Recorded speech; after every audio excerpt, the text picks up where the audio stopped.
I was reading the text talking about the chanda of the different kind of citta, including the supramundane citta, magga-citta. They are also the chanda. So what's the interest of this chanda then?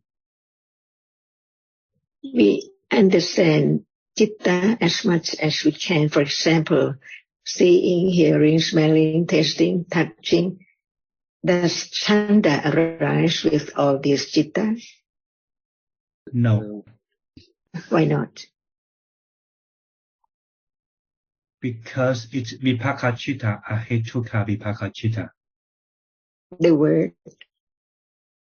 Because no choice. No matter one is interested to have it arise or not, it is there by conditions as the result of karma. And what about citta arising before seeing? Does it arise with chanda? No. That's why we learn to understand conditions for whatever arises, what arises and what does not arise with chanda. Why not?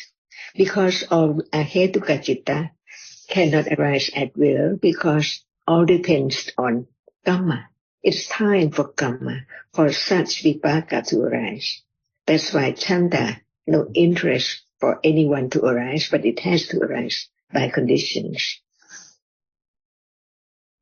So now, as much as we talk about citta, how many cittas do not arise with chanda?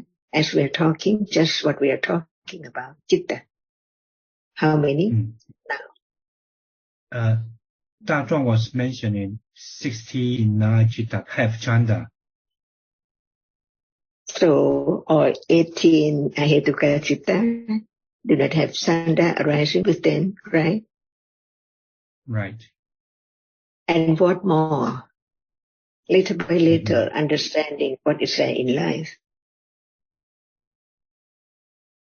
Now, chanda does not arise with 18 ahetuka-citta, right? Right. And what else? What citta? More than just 18, which chanda does not arise with, or it cannot arise with the citta at all. Little by little.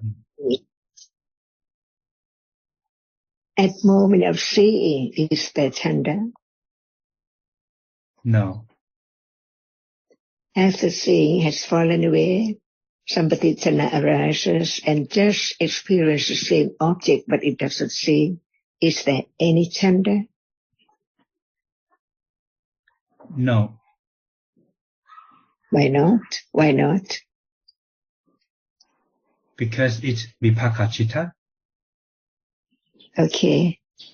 It doesn't need chanda to be interest for it to arise at all, because karma conditioned that reality, the citta and cetasika, to arise, to experience the object. That's why how many cittas do not arise with chanda? He said 20. 20, right. What are the other two? Moha-mula-citta. Why not? Because moha-mula-citta has no interest about the object. Because moha does not understand, does not have attachment or anything, pure moha-mula-citta. That's why there cannot be chanda arising with the two moha-mula-citta. So this is life. So there can be the understanding of seeing so very short, and it's by karma. It just arises to see. No more cetasika, no interest, and no lopa, and no dosa, just to perform the function of seeing the pleasant or unpleasant object as the result of kusala or akusala karma. That's all. So, is the vipaka-citta very important? It's not that important, the vipaka-citta. It's there. You cannot do anything. Why not? It's just there. You cannot do anything.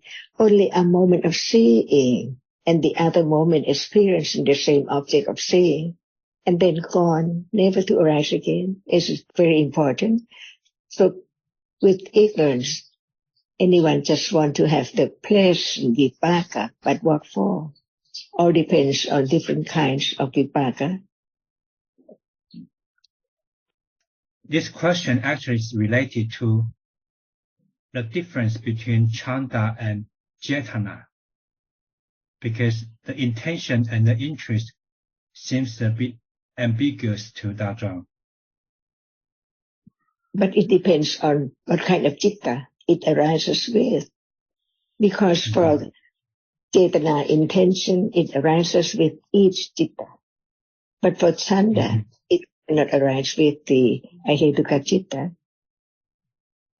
Right. Dajjang is confused about when they're both there, the difference between chanda and cetana. That's why we learn about each cetasika to understand the absolute truth. No one can change the characteristic of Dhamma. It's different by conditions too. Different kind of cetana, different kind of chanda, kusala chanda, akusala chanda, whether it arises with vipaka or it arises with some vipaka, not every vipaka, and so on.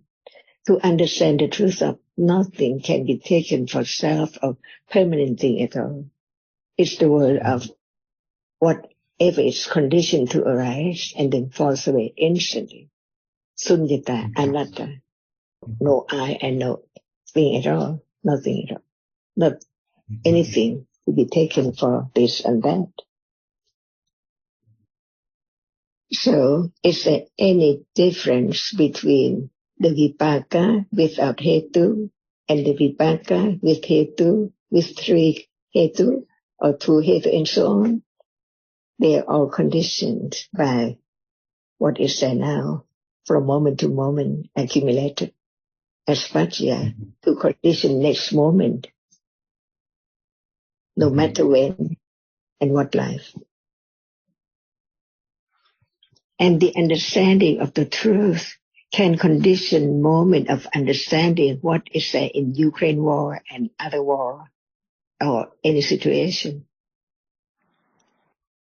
So now, what do you think about the Ukraine war? Is there just a moment of thinking? Without thinking, there is no war, no Ukraine, nothing at all. There's this or that situation. Is that true? So the world goes on by different conditions, different thinking. But in truth, there's no one and no thing at all. What is there is conditioned to arise and then falls away instantly. So where's the Ukraine war and any idea without thinking? And thinking a lot about Ukraine war and thinking about understanding what is there now, what is better. Even the moment of thinking about Ukraine or anything that can be known about its absolute truth. Not anyone, not anything, only the experiences through the six doorways, keeping on by conditions. As long as there are conditions, for whatever arises, it has to arise and then fall away instantly. Is it so true even right now? And as is so true, it can be known directly when there are enough understanding. Otherwise, it cannot appear to ignorance as the way it is. So what is there now seen, heard, or thought about is not the way it is. Because it's the world of ignorance and attachment and the idea just about whatever appears as something permanent all the time. But what is so true, all sankhara dhamma, anicca, all sankhara dhamma, dukkha, and all dhammas are anatta. And that can be learned about its true until it can be directly experienced. When time comes,